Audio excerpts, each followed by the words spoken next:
So are we ready for the first caller then? We are ready. Okay. Now, it's spelled in such a way that I'm going to pronounce it Elise, but she might call it Alice. She's in Missouri. So is it Elise or is it Alice?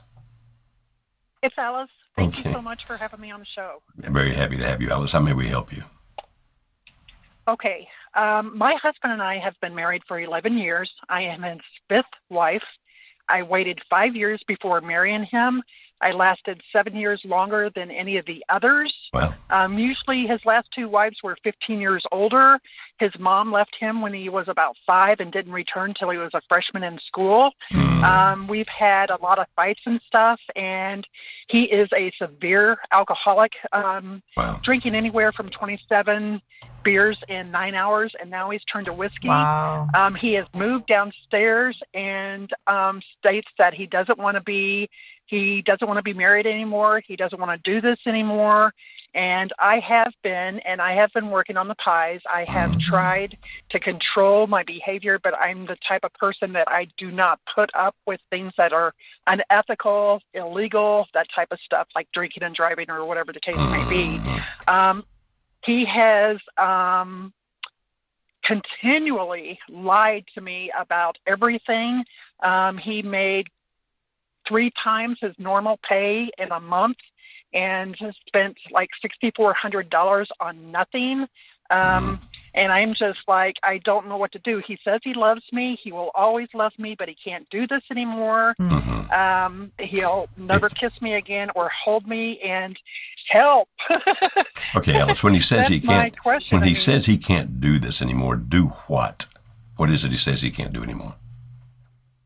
He can't answer that question. He can't be married anymore. He doesn't want to be married anymore. Is that because of accountability? Sure. Like, is it that he wants to go live this lifestyle that's destroying him without anybody confronting him? Is that what he's saying? I think that's what it is, because of the fact that I do get into arguments with him over things that he does or says to other people. You know, that's a very, very not nice at all, very rude. And I do not put up with the drinking and driving, and that's caused a lot of conflict between us. Because but you're doing the right thing. I don't drink. Yeah, but you're doing the right thing. Letting him drink and drive is terrible. Has he, as far as you know, ever been into rehab or ever gone to Alcoholics Anonymous? No, he will never go. He says he loves beer too much. He won't do that.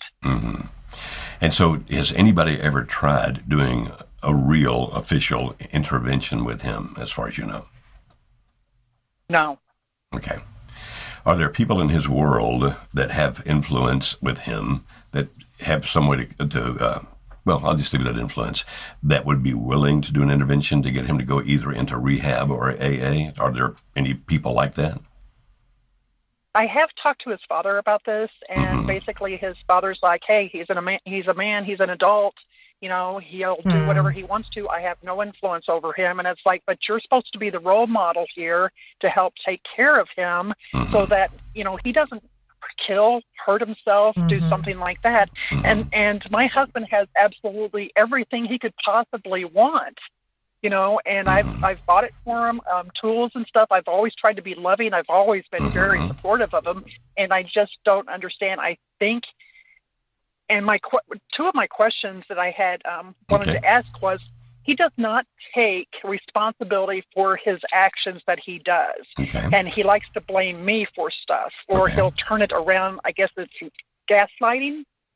And the other thing is, how do I deal with this person that I love very, very much, and I don't want to give up on the marriage, but sometimes I feel like I have no other option. I understand that. So I guess the first question is, how do I get him to realize that he's doing wrong, take responsibility for your own actions? Okay. You may never accomplish that. I mean, it's possible. You may, but you may not.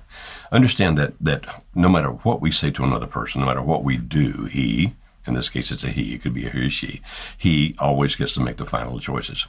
And if a person chooses not to take responsibility for his actions, like blaming it on you, blaming it on others, if a person does that always, it's basically a character flaw. Like, nothing's my fault. It's always somebody's fault. And there may be some hints to that in the way that his father reacted to this. Like, he's a grown man, let him take care of himself. Makes me wonder what kind of childhood came from that and whether he was ever called to responsibility and accountability. If he were left to his own, we could go into a really detailed conversation of what's called parenting styles here. And if indeed he were truly left on his own, dad, mom, the people that should have influenced him when he was younger, then this has been going on for a long time. If I may ask, how old is he? He just turned 50. Okay, just turned 50.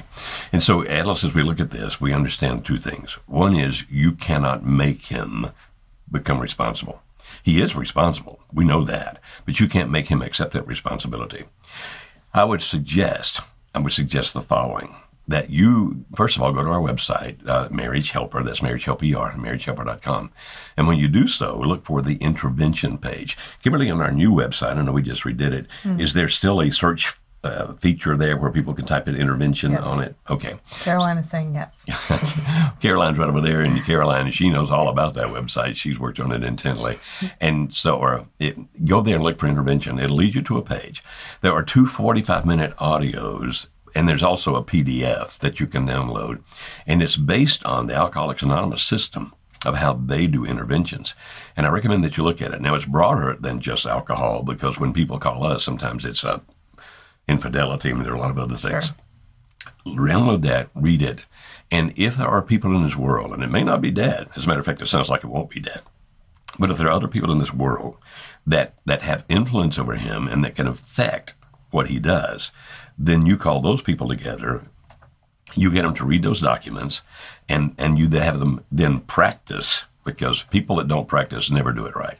And they never do. Oh, we know how to do this. We skim through that. We know how to handle it. We'll go. And they bomb. They fail every single time.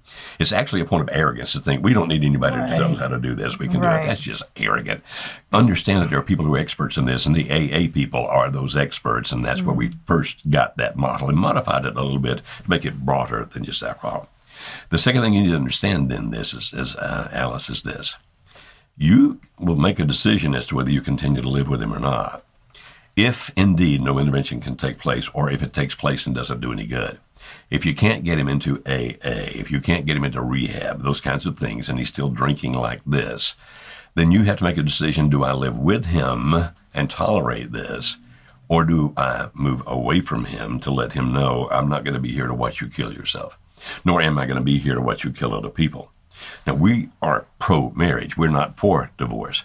But sometimes people have to be shown the consequences of their behavior. It has to be demonstrated to them. So in addition to going and looking at that, the intervention on our website, Marriage Helper, marriagehelper.com, I also recommend that you find our blog post called The Definitive Guide to Boundaries. Now, we don't call them boundaries anymore, but this was what we called them back when I did this. Is that on Blog Talk Radio as well, I think, or is it Spreaker? I don't know. Okay. I know it's on our website. It's on our website. Okay. The Definitive Guide to Boundaries. It's about an hour and 15 minutes of teaching about how do you set boundaries and what kind of consequences do you bring into play if indeed the person violates those boundaries. Now, again, we have different words for that now that we think are much better, but that will give you the gist of how to do those things. And so, Alice, it really comes down to this. You can't control him. You can't make anything different. So your decision has to be, do I just live with it, continuing to try when I know that I'm making no progress whatsoever? Or do I choose to show him the consequences of his behavior and do something different, like throwing him out of the house or whatever it might be? And I know we're typically not for that, so I'm not trying to get people to end marriages, but you may have to make something occur here for him to realize the consequences. Now, she said he was the fifth wife. She was the fifth wife. Is that correct? And I'm imagining that this drinking has been going on for a long period of time. It's wonderful to love somebody, but you must understand that no matter how much you love them, you can't make them be what they're supposed to be. Would you agree with that? I would agree with that. It's hard.